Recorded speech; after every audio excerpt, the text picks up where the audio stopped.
Filamu yetu ya leo inaanza na jamaa mmoja anakwenda kwa jina la Jin. Kwenye hii filamu Jin ameona vitu vingi sana vya kumshtua. Akamuona kaka yake akiwa anatekwa, lakini kuna wakati akahisi kwamba maisha yake amekuwa anadanganywa. Familia aliyokuwa nayo yamkini sio familia yake. Sasa kama unataka kujua kama Jin alikuwa yuko ni kweli, basi twenzetu. Siku hiyo ilikuwa ni asubuhi, kijua fulani vicha saa 4, wakiwa ndani ya gari wanahama kuhamia kwenye nyumba yao mpya. Alikuwa Jin, mama yake pamoja na kaka yake mkubwa, na yeye Jin alikuwa na miaka 20 at a time. Sasa kaka yake mkubwa alikuwa anaitwa Bwana Yu, na Yu alikuwa ni mtu ambaye anajitegemea na alikuwa anampenda sana mdogo wake, na walikuwa wanapendana kwelikweli na kuheshimiana kwa staili hiyo. Na Yu alikuwa ni mtu mwenye akili kwelikweli, na jamaa alikuwa ni mwanamichezo alafu alikuwa ni mtu wa kuongeongea sana na watu Bwana Yu huyo, na shuleni alipendwa sana na watoto wazuri, lakini pia familia yake yenyewe ilimpenda kwelikweli. Na Bwana Yu alikuwa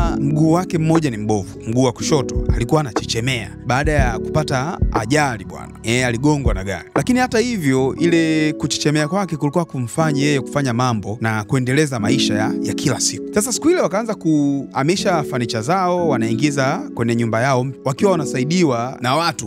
Kulikuwa kuna watu ambao kazi yao wao ni kuhamisha vitu. Na ilikuwa ni mwaka 1997 na familia ilikuwa imeamua kuanza upya kwenye makazi mapya. Sasa Jin akawa amegundua kwamba akawa ameambiwa na familia yake kwamba atakuwa na share chumba na kaka yake kwa muda kidogo, kwa sababu mwenye nyumba bado anakitumia chumba kimoja na hajatoa vitu vyake vyote. Na unajua wenzetu mara nyingi kila mtoto anakuwa na chumba chake, hata hapa Bongo wenye pesa, si unajua tena. Sasa kwa sababu hiyo ilibidi washare chumba. Sasa wakati wanaenda kupanga kule chumbani, Yu akawa ameitwa na mama yake chini, kameshuka chini, na Bwana Ji akana amebaki pale akiwa na mmoja ya wale jamaa walikuwa wanawasaidia kuhamisha vitu. Sasa yule jamaa akamwambia kwamba, "Oya, hivi kaka yako ana umri gani?" Sasa Jin baada ya kusikia vile akacheka bwana. Akacheka na kusema kwamba, "Unajua bwana, watu wengi wamekuwa wakiniambia kwamba mimi sifanani na kaka yangu." Lakini kabla yule jamaa hajaendelea na mazungumzo na Jin, Yu akawa ametokea. Akamwambia, "Anko, nenda kule ukamsaidie mama kule chini. Mimi na bro hapa tutaendelea kufanya kazi zetu chumbani kwetu. Wewe nenda tu kule." Sasa wenyewe wakaendelea kupanga pale chumbani kwao nini, na baada ya masaa kadhaa wakawa wamemaliza kupanga kila kitu chumbani kwao bwana. Pamoja na kutandika vitanda fresh kabisa. Sasa ikawa imefika jioni bwana, na jioni wakawa wanapiga zao msosi, wamekaa mezani. Familia ilikuwa na furaha kweli kuongea ukweli, lakini baba yao akawa amewakumbusha kwamba tafadhali asiwepo yeyote wa kufungua kile chumba ambacho mwenye nyumba amehifadhi vitu vyake mpaka pale ambapo atakuja kuvitoa. Tafadhali msije mkakifungua kile chumba. Akawasisitiza kweli, na kuambia kwamba mtaendelea kushare hicho chumba mpaka itakapomalizika mwezi mmoja, kwa sababu mwenye nyumba amesema atakuja kuchukua vitu vyake baada ya mwezi. Jin akamwambia baba yake, "Baba, hiyo haina issue, mimi kulala na bro haina noma, sikia mtu analala kitanda chake." Lakini muda ule wakati wanaendelea kupata chakula, ghafla Jin akamsikia kelele kule juu kwenye kile chumba ambacho kimefungwa bwana. Akaanza kusikiliza kwa makini, lakini baba yake akamwambia, "Oya, hiyo sio kelele ya chumbani bwana,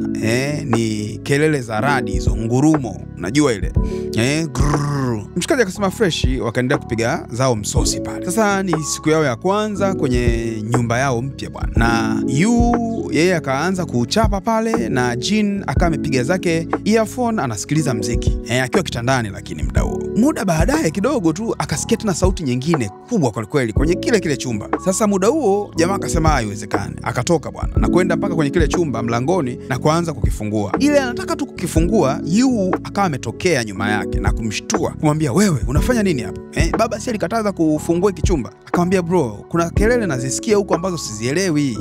Wakaanza kusikiliza pale, lakini muda huo kulikuwa hakuna kelele yoyote ambayo inatoka kule. Lakini Jin akaendelea kusisitiza kwamba, "Aise, kuna kelele ambayo nimeisikia huku mimi kwa masikio yangu nimeisikia, na hii mara ya pili bro." Basi Yu akamchukua na kwenda naye nje, akamwambia, "Mdogo wangu, njoo huku nje upate hewa bwana. Wewe vidonge vyako unavyokula hivyo kila siku vinakuchanganya."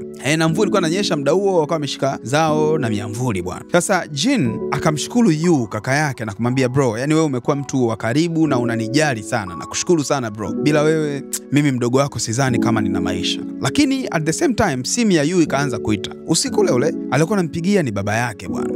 Baba yake anamwambia tafadhali nenda ukafanye kitu fulani bwana. Sasa Yu akamwacha Jin pale na kutoka, akamwambia wewe endelea kuenjoy mvua, na kwenda kufanya kile ambacho baba yake amemwagiza kukifanya. Jamaa akatia zake mziki wake kama kawaida yake, akawa anakula mziki taratibu. Sasa ili anageuka na kusema aangalie kule chini ambako kaka yake yupo, akashangaa kuona Noah imetokea pale bwana, na kumkamata kaka yake na kumteka, kumuingiza kwenye ile Noah, huku mvua ikiwa inapiga kweli kweli. Jamaa akawa ameshtuka na yeye akakimbia na kuingia ndani kwao kwenda kuwashtua wazazi wake ili waweze kumkimbiza. Alipoingia tu ndani, ghafla akawa amezimia bwana, ameanguka chini na kuzimia pale pale. Sasa jamaa akiwa amezimia kwa siku kadhaa, akawa anaota ndoto za ajabu ajabu akiwa huko amezimia huko. Anaona vitu fulani ambavyo vinaonekana kama haviko sawa, haviko real, vinamchanganya na vitu kama hizo. Sasa baadaye akawa amezinduka kutoka usingizini, kuzimia tuseme, na wazazi wake walikuwa pembeni yake wakisema kwamba aisee, tunafurahi sana kukuona umeamka, lakini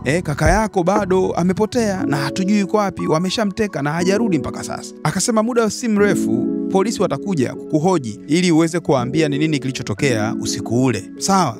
Sasa kweli kama wazazi wake walivyowaambia, polisi wakawa wamefika pale, detectives na nini, wakawa na muhoji bwana. Na katika kumuhoji, Jin akatoa maelezo ya kile kilichotokea. Akaelezea kila kitu vizuri na kutaja namba za ile gari. Jamaa alikuwa amekaridi hadi plate number ya ile gari. Lakini kushangaza ni kwamba polisi wakamwambia kwamba hakuna gari iliyosajiliwa kwa hiyo namba. Yaani hiyo plate number haipo. Sasa Jin baada ya kusikia vile akachanganyikiwa kwamba hamna, itakuwaje sasa? Basi polisi wakawa wamemaliza kumhoji pale, wakaondoka. Sasa polisi wakawa wameamua kufanya kitu kimoja. Wakajua kabisa kwamba watekaji wangepiga simu kwa wazazi wa nani? Wa Jin pamoja na Yu, kuomba kwamba walipwe pesa na ili waweze kumwachia jamaa. Sasa wakawa wametega mitambo mle ndani bwana, ili jamaa wakipiga simu tu hiyo mitambo iwe connected na waweze kupata location ya zile simu zinazopigwa bwana. Lakini zikawa zimepita wiki 2 na hakuna kitu chochote cha maana kilichotokea so far.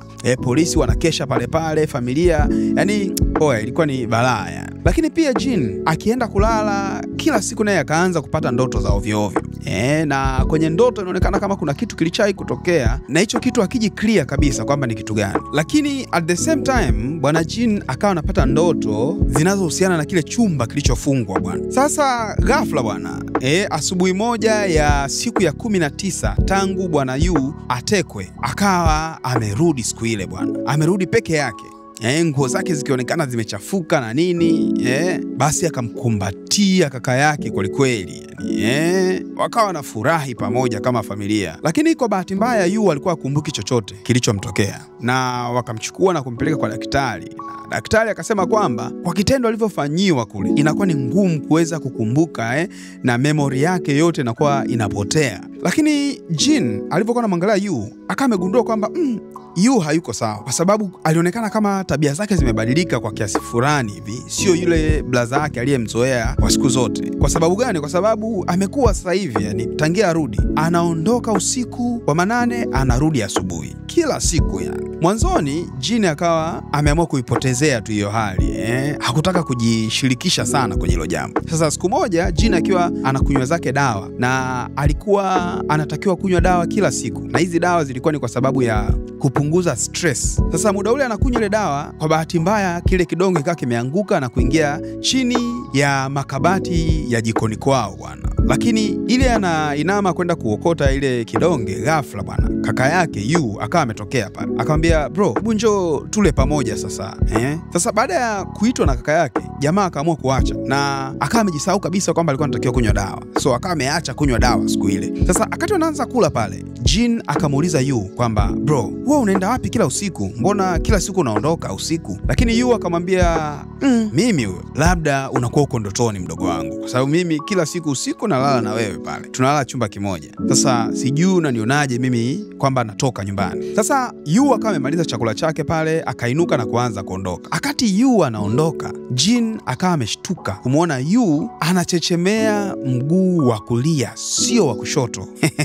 Kumbuka pale mwanzo Yu alipata ajali na akawa ameumia mguu wake wa kushoto, akawa anachechemea, lakini sasa hivi baada ya kuchechemea mguu wa kushoto anachechemea mguu wa kulia. Lile jambo likawa limemshtua sana bwana Jin, lakini akaondoka na kwenda chumbani kwake. Na muda huo alikuwa anasoma kwa sababu anajiandaa na mtihani ambao ulikuwa unakuja huko mbele yake. Akasoma zake wewe mpaka usiku, na muda wa usiku ulipofika akawa ameenda amekaa mezani na familia yake, wakapata chakula cha pamoja pale. Baadaye akarudi na chumbani kwake mezani kama kawaida kusongoka. Sasa jamaa akiwa pale mezani kwake anasoma, akasoma mpaka akajikuta amesinzia pale kwa muda mrefu. Na Yu akawa amekuja pale akaweka peni kimaajabu ajabu sana mezani pale ambapo jamaa alikuwa amelala, na akatoka na kwenda zake nje bwana. Lakini kumbe muda huo wote bwana Jin alikuwa anadanganya, ana pretend kama alikuwa amelala, lakini kumbe jamaa alikuwa hajalala bwana. Sasa akaamka na kuanza kumfuatilia kaka yake Yu.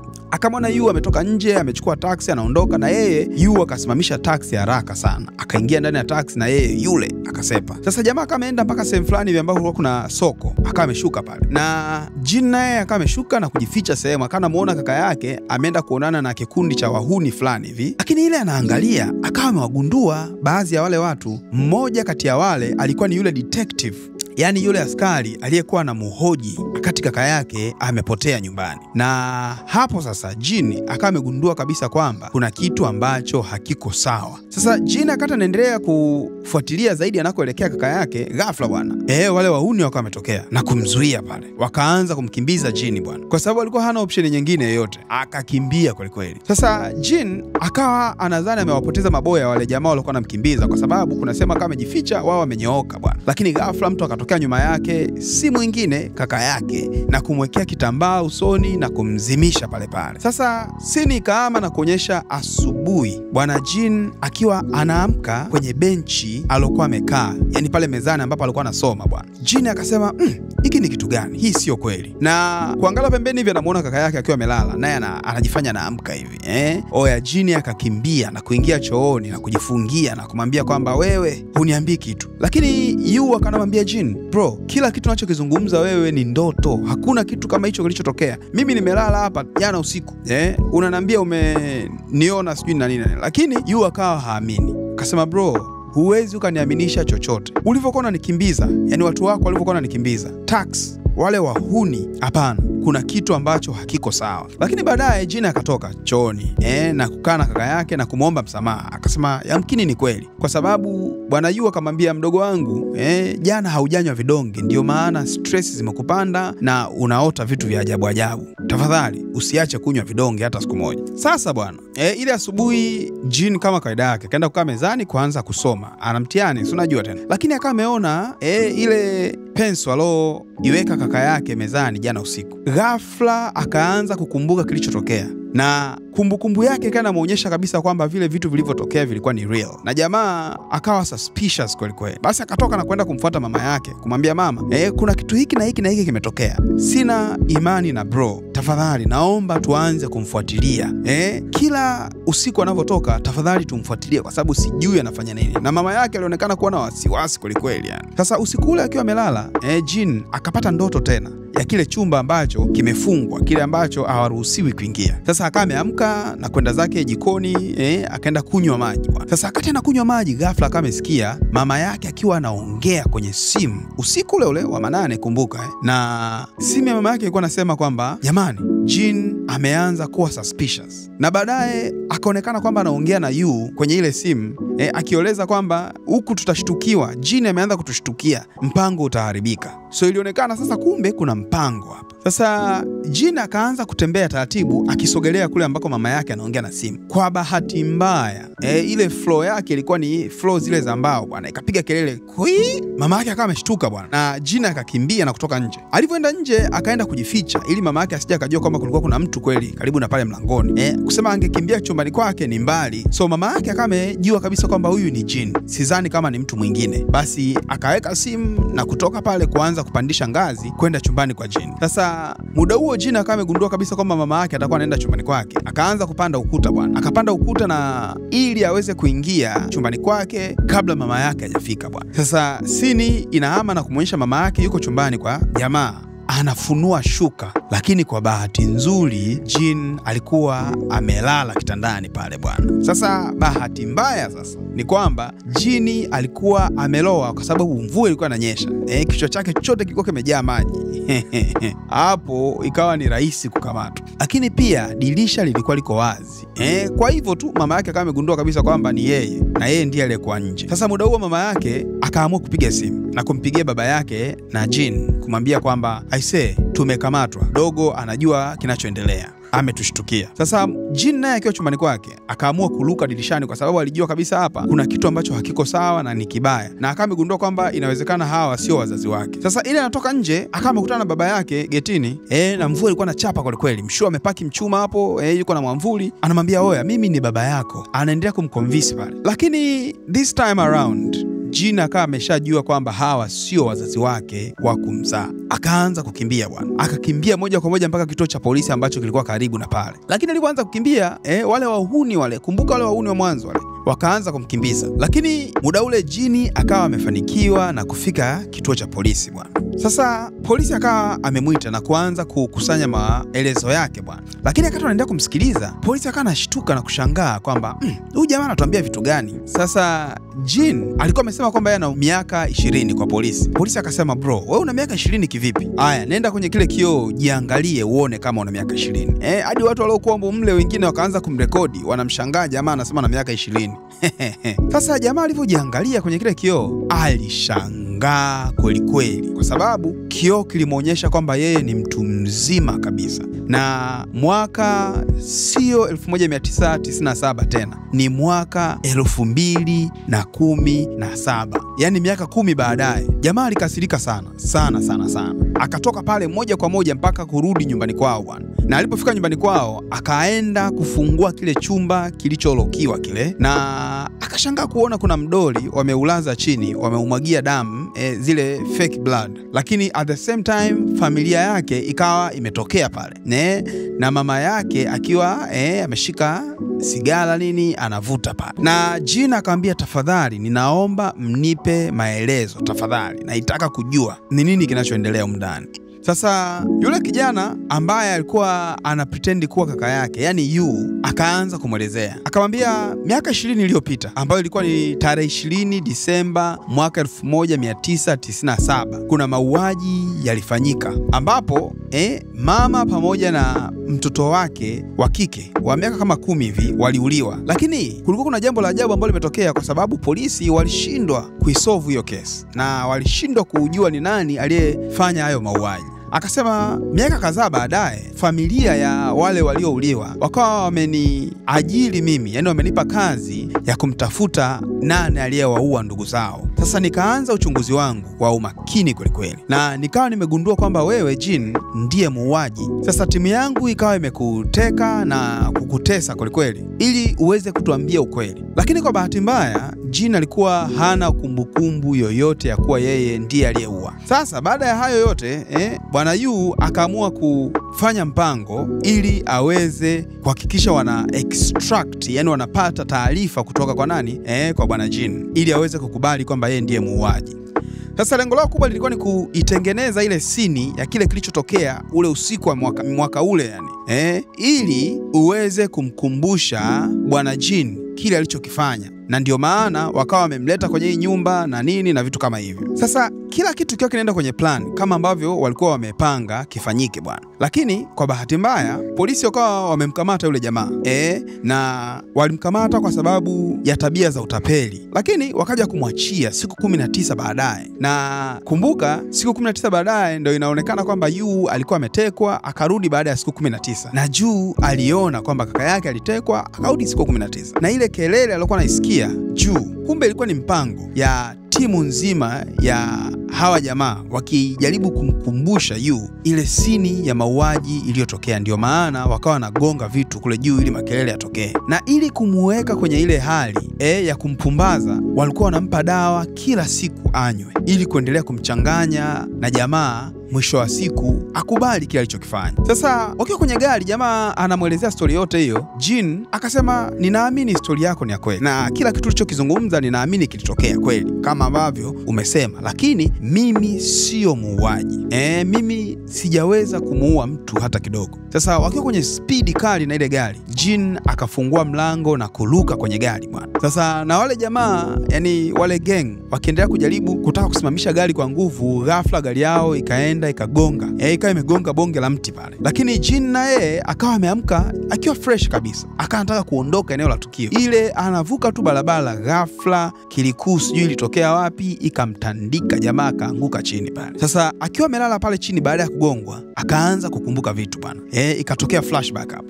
Inaonyesha Jin akiwa kwenye gari pamoja na familia yake, wakiwa na furaha nini, ghafla bwana wakapata ajali. Na ile ajali ikasababisha wazazi wake wote wawili kufariki pale pale na kumwacha kaka yake Jin kwenye hali mbaya kulikweli. Sasa ikawa imefika miezi 6 kaka yake akiwa yuko hospitalini, na siku ile daktari akamwambia kwamba kaka yako anatakiwa kufanyiwa upasuaji haraka iwezekanavyo. Lakini at the same time kipindi kile uchumi ulikuwa ni mbaya kulikweli. Yani pesa ilikuwa ni ngumu haswa, haipatikani ovyo ovyo yani. Oya, na kipindi hiko sasa Jin alikuwa ametoka tu kumaliza high school. Anakaribia kwenda chuo. Sasa out of desperate, kimombo kidogo hapo, jamaa akiwa anawaza atafanya nini, kaamua kuandika mtandaoni. Enzi hizo kulikuwa kuna mablog. Kaamua kuandika kwenye blog kwamba jamani, tafadhali naomba kupata kazi aina yoyote mimi nitafanya. Kwa yoyote anayeweza kunipa kazi niandikie kwenye hii email bwana. Sasa jamaa akawa amepata email bwana kutoka kwa mtu ambaye anataka ampe kazi. Akamwambia, kijana, nimeona tangazo lako na nitakupa kazi. Na hii kazi ninataka ukamuue mwanamke mmoja hivi. Kwa sababu Jin alikuwa anataka hela kweli kweli. Yani sio kidogo. Akaamua kuikubali hiyo kazi, aende kuua. Basi wakapigiana simu na yule jamaa, yule anayempa kazi. Na jamaa akampa address, yani location na namna ya kuingia kwenye ile nyumba kwenda kummaliza huyo mwanamke. Na aliambiwa kwamba amuue tu mwanamke, awaache watoto salama ambao walikuwa ni watoto wawili. Jin akawa amefika eneo la tukio, akawa ameingia mle ndani. Alipofika kule ndani kuangalia ile familia, moyo wake ukaingia baridi bwana. Akaamua kubadilisha mawazo yake ya kuwaua. Sasa ile anataka kuondoka, ghafla yule mwanamke akawa ameamka na kumfuata bwana. Akanamuuliza, wewe ni nani? Yule mwanamke yuko usingizini. Ghafla akawa ameona Jin ameshika kisu. Baada ya kuona kisu akashtuka kweli kweli yule mama. Akaanza kupiga makelele. Jin akamwambia, tulia kwanza. Usipige kelele. Mimi sijaja kwa ajili ya kukuua wewe. Lakini kabla hawajamaliza kuongea, ghafla mtoto wake wa kike akawa ametokea pale. Na alivyomuona Jin, yule msichana akawa amepanic kweli kweli. Akaanza kupiga kelele na kimbia. Anapanda ngazi bwana kwenda kujificha. Jin akakakimbiza kale katoto bwana na kukarukia. Kwa bahati mbaya akawa amemchoma kisu yule msichana. Kwa bahati mbaya. Sasa mama baada ya kuona mwanae amechomwa kisu, akapiga makelele kweli na yeye sasa. Sasa Jin akawa amepanic na yeye. Akapaniki kweli na kujikuta anamchoma kisu yule mama. Sasa baada ya kumaliza, Jin akawa anageuka na kuanza kuondoka. Mtoto wa kiume akawa ametokea, mdogo kabisa. Akamwambia yule mtoto kwamba, wewe, hebu rudi chumbani kwako, kitandani kwako, ingia ndani ya shuka uanze kuhesabu. Hesabu kuanzia 1 hadi 110. Msubiri mama yako anakuja. Sasa yule mtoto akawa ameenda chumbani na kuanza kuhesabu kama vile alivyoambiwa bwana. Na Jin akawa anatoka pale. Akati anatoka kama ameona picha ya familia. Yani baba, mama, mtoto wa kike na yule mtoto wa kiume mdogo. Lakini akati anaangalia ile picha, alishtuka na kugundua kwamba yule mwanaume aliyekuwa kwenye ile picha alikuwa ni daktari wa kaka yake. Yani yule daktari aliyemtibu kaka yake na Jin. Kumbuka yule daktari alimwambia kwamba inabidi wamfanyie upasuaji kaka yake. Ndio yupo kwenye picha hii familia. Sasa baada ya kumaliza kazi yake, Jin ikabidi aende kuonana na yule jamaa aliyempa kazi, bosi. Sasa kama alivyoshtukia mwanzo kwamba yule anaweza akawa ni daktari wa kaka yake, ni kweli alikuwa ni yeye bwana. Na dokta akamwambia kwamba, kijana, asante sana kwa kazi yako. Mimi nilikuwa ninahitaji hela za insurance. Unajua sio wenzetu wanakuwa na ile life insurance.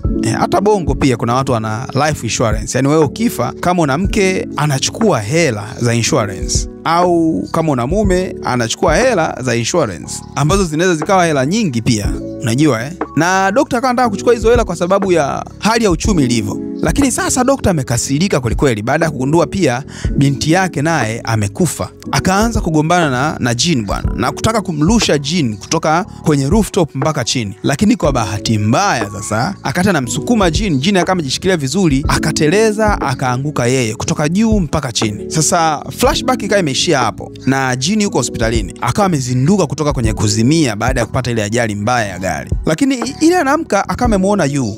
Mnamkumbuka Yu alikuwa na pretend kama kaka yake, na alikuwa ameshika sindano ambayo ilikuwa ina sumu ndani yake. Akawa anataka kuichoma ile sumu kwenye dawa ambayo alikuwa ametundikiwa bwana Jin. Jin akamwambia subiri kwanza, usifanye hivyo, nitakwambia ukweli wote wa kile kilichotokea. Jin akaanza kuelezea kuanzia mwanzo mpaka mwisho. Sasa Yu akamwambia kwamba oya, mimi ndiye niliyekuwa yule mtoto usiku ule muacha mle ndani, ule mwambia kahesabu namba. Akamwambia umenitesa sana, ukuaji wangu umekuwa ni wa mateso, ilibidi niende nikalelewe kwenye kituo cha watoto yatima, na hela zote za insurance za bima zimeliwa na ndugu zangu, na mimi sijaonja hata sumni ya hizo pesa. Na huyu kijana akamwambia Jin kwamba baba yangu ndiye aliyekutuma kumuua mama yangu, si ndio? Na Yu akaendelea kumwambia kwamba nilijua kwamba ni yeye, kwa sababu kabla ya mama yangu kufariki na yeye kufariki alikuwa ameshajisajili kwenye insurance akitaka hela nyingi sana za insurance. Lakini Jin akaanza kudanganya pale, akasema hapana, sio baba yako, ni mimi ambaye nilitaka kumuua mama yako ili nipate hela.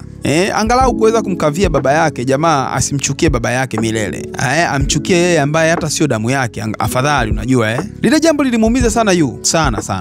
Sasa hakuweza kuyavumilia yale maumivu na ule ukweli aliyoupata wa familia yake. Jamaa akapanda rooftop na kuruka akafa. Lakini pia Jin na yeye akaona kitendo nilichokitenda ni kibaya kweli. Akaamua kuchukua ile sindano ya sumu na kujidunga ile sumu, na yeye akamaliza uhai wake pale. Asante sana kwa kuendelea kufurahia chaneli yetu. Kama umefika mpaka hapa mwisho, tafadhali usiache kulike, lakini usisahau kusubscribe. Oya, ninawapenda kinoma noma ile noma.